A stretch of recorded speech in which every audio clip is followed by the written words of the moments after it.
دوستوں السلام علیکم ورحمۃ اللہ وبرکاتہ۔ میں محمد دل نواز ایک بار پھر حاضر ہوں آپ سب کی خدمت میں، اور میرے پاس ہے حیات علامہ اقبال۔ اس سے آج میں علامہ اقبال کی دوسری اور تیسری شادی کے بارے میں جو اس کتاب میں لکھا ہے وہ قصہ، وہ حقیقت میں آپ سے شیئر کرنے لگا ہوں دوستوں۔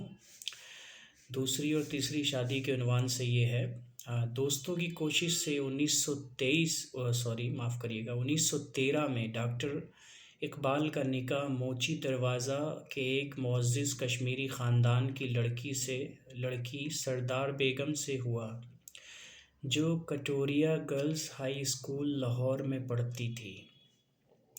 اس نکاح میں ڈاکٹر اقبال کے بڑے بھائی شیخ عطا محمد موجود تھے۔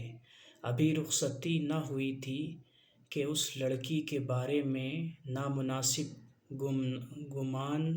گمنام خطوط ملے جس نے عجیب الجھن پیدا کر دی۔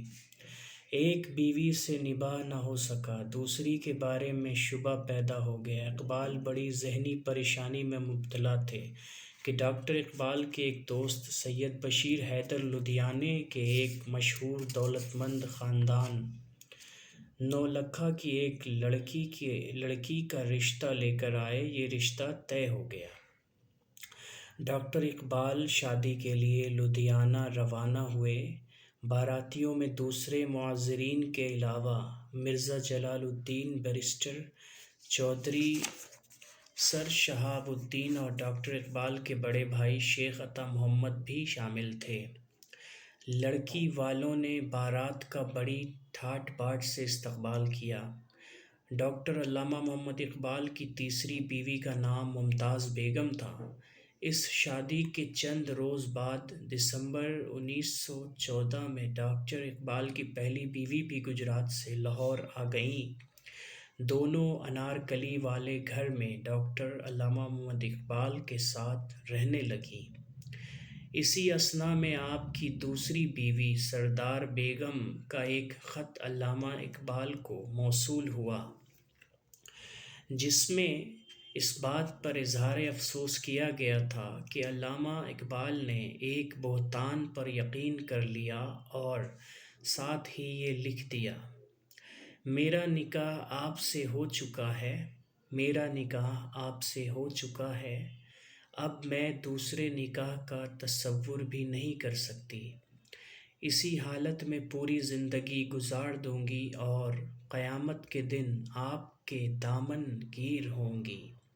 اور یہ حقیقت تھی کہ بنی بخش نامی ایک وکیل کی خود خرافاتانہ شرارت اور حماقت سے یہ شبہ پیدا ہوا اور ایک پاک دامن لڑکی کو مفت میں بدنام کر دیا گیا۔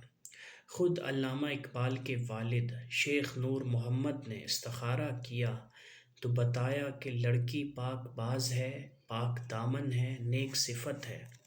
اس کے علاوہ علامہ اقبال کے چند دوستوں نے بھی اس الزام کی تحقیق کی تو انکشاف ہوا کہ لڑکی پر الزام لگایا گیا تھا لڑکی ہرگز بھی بدکردار نہیں تھی، بلکہ وہ ایک نیک صفت اور پاک دامن خاتون ہے۔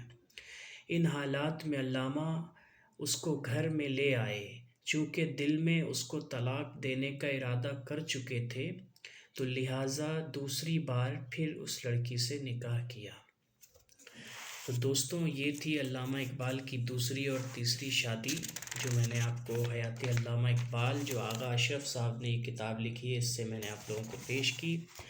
دوستوں، اس واقعے سے جو مجھے سمجھ میں آ رہی ہے بات وہ یہی ہے کہ کسی بھی پاک دامن لڑکی یا پاک دامن لڑکے کے بارے میں کوئی تھرڈ پرسن، کوئی باہر کا آدمی، کوئی تیسرا آدمی اگر الزام لگائے تو ہم لوگوں کو اس کے الزام کو سچ مان کر، حقیقت مان کر مطلب اس سے دوری اختیار نہیں کر لینی چاہیے اور اپنی زندگیوں کو اذیتوں میں نہیں ڈھکیل دینا چاہیے۔ بلکہ اگر ایسا کچھ ہو بھی جائے، خدا نخواستہ، اللہ نہ کرے کسی کی زندگی میں ایسا دور آئے، ایسا مقام آئے، ایسی گھڑی آئے، لیکن اگر ایسا کچھ ہو جاتا ہے تو آپ خود پہلے تصدیق کریں، اس سے بات کریں۔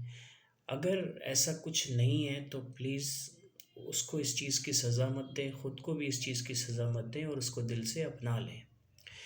تو جزاک اللہ دوستوں دیکھنے کے لیے، اور جو لوگ نئے ہیں میرے چینل کو سبسکرائب کر لیں، بیل آئیکن کو ضرور پریس کریں تاکہ میری آنے والی ساری ویڈیوز کی نوٹیفیکیشنز آپ لوگوں کو ملتی رہے، اور مجھے اپنی دعاؤں میں ضرور یاد رکھیں اور پوری امت مسلمہ کے لیے دعا کریں، اور اگر آپ کے والدین زندہ ہیں تو اللہ ان کو سلامت رکھیں، آپ ان کی خدمت کریں، اگر فوت ہو چکے ہیں تو ان کی مغفرت فرمائیں، اور میرے لیے بھی سیم یہی دعا کریے گا۔ انشاءاللہ ملتے ہیں دوستوں پھر کسی نئی ویڈیو میں۔ السلام علیکم ورحمۃ اللہ وبرکاتہ۔